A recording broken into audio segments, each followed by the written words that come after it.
हमारे संविधान में है कि कुछ आप कहें, कुछ हम सुने, कुछ हम कहें तो आप सुने। एक दूसरे को कहते सुनते भी मुल्क की तरक्की हो सकती है, लेकिन सब कुछ होकर भी कोई एक मुल्क की तस्वीर और तकदीर नहीं हो सकता। इंदु, दिस इज डेमोक्रेसी, यही तो कहा था लोकनायक जयप्रकाश नारायण ने। ऐसा नहीं था कि सरकार विरोधी लहर जयप्रकाश नारायण ने पैदा की थी। दरअसल सरकार की नीतियों से देश का युवा नाराज था। लंबे समय से चला आ रहा कांग्रेस का शासन अघोषित तानाशाही में बदल चुका था। और जिन लोगों ने कान भरा उन लोगों ने तो यहाँ तक कहा था ना, Indira is India, India is Indira, इसलिए मानो बहुत बड़ी मसीहा है। उसके अहम भाव से वो वशीभूत हो गई एक तरफ, और असुरक्षा के मनोविज्ञान से ग्रस्त थी ही। इसलिए मिला जुलाकर उनको लगा कि अब तो जिस डंडे से वो चाहे देश को हाँक सकती। अलग अलग झंडों और पार्टियों में बटे देश के युवा वर्ग को उनकी ताकत जेपी ने याद दिलाई।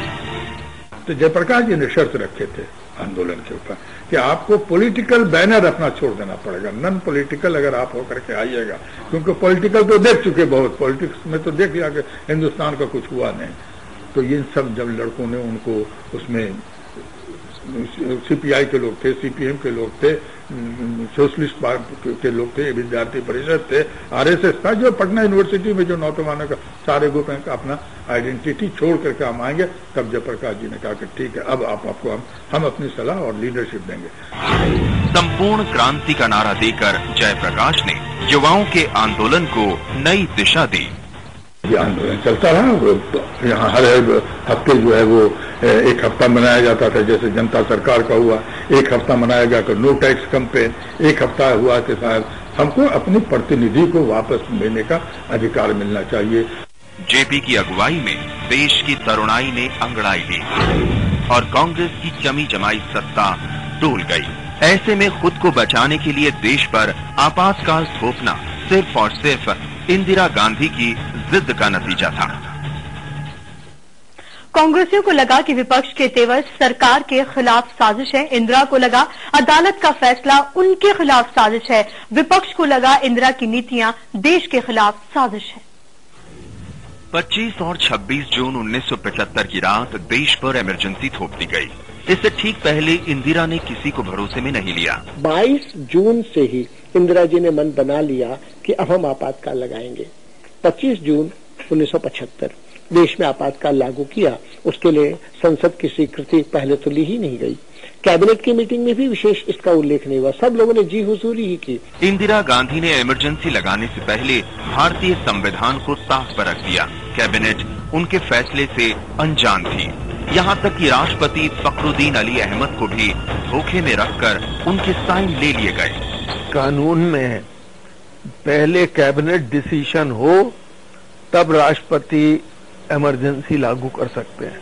उन्होंने जाके राष्ट्रपति फखरुद्दीन अली अहमद थे, उनको जाके ये समझाया कि नहीं, आप पहले दस्तखत कर दीजिए, फिर हम कैबिनेट से सुबह करा लेंगे।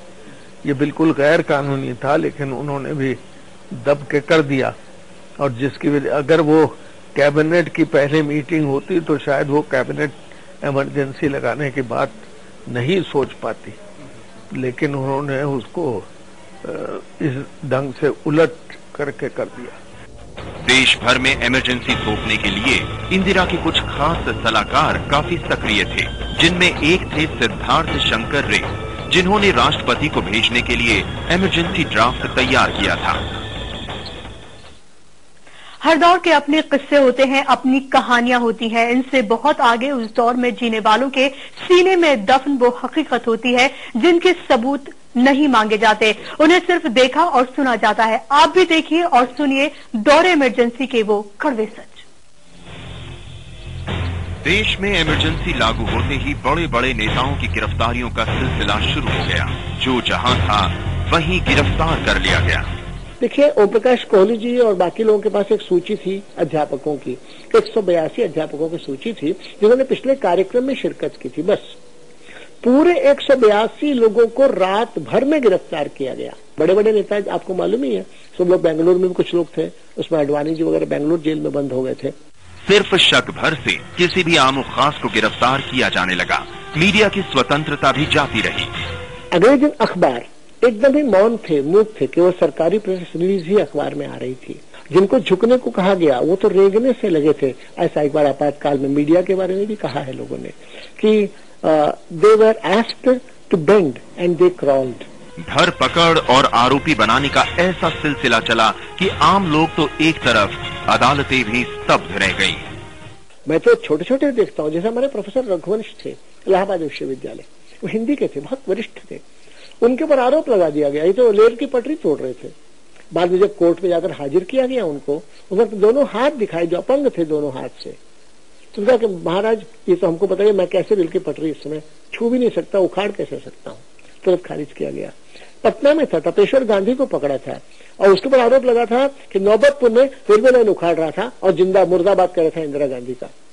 तो तपेश्वर गांधी ने कहा कि हुजूर बड़ा अच्छा होता अगर मैं रेलवे लाइन उखाड़ पाता, क्योंकि हमारे नौबतपुर तो रेलवे लाइन पहुंची ही नहीं है। उसी आपातकाल में बरेली का वीरेंद्र अटल है, उसके उंगलियों के नाखून उखाड़े गए थे। वाराणसी में थाने में जवाहिर प्रसाद नाम के कार्यकर्ता पर कुत्ते छोड़ दिए थे उन्होंने कि बताओ और लोग कहाँ हैं, और लोग कहाँ हैं पूछने के लिए।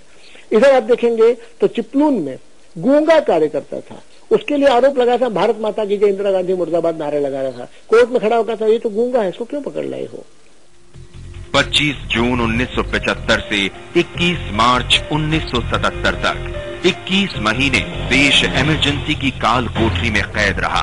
बदलते वक्त के साथ लोकतंत्र ने फिर करवट ली और देश की जनता ने बता दिया कि हिंदुस्तान में लोकतंत्र की जड़ें कितनी गहरी हैं। संसद में कांग्रेस के सदस्यों की संख्या 350 से घटकर 153 पर सिमट गई। कांग्रेस को उत्तर प्रदेश, बिहार, पंजाब, हरियाणा और दिल्ली में एक भी सीट नहीं मिली। खुद इंदिरा गांधी रायबरेली और उनके बेटे संजय गांधी अमेठी से चुनाव हार गए। जनता पार्टी की अगुवाई में बनी नई सरकार ने आपातकाल के दौरान लिए गए फैसलों की जांच के लिए शाह आयोग गठित कर दिया। और अभी यहाँ रुकेंगे एक और बहुत छोटे से विराम के लिए। विराम के बाद आपको बताएंगे इमरजेंसी के और पहलुओं के बारे में।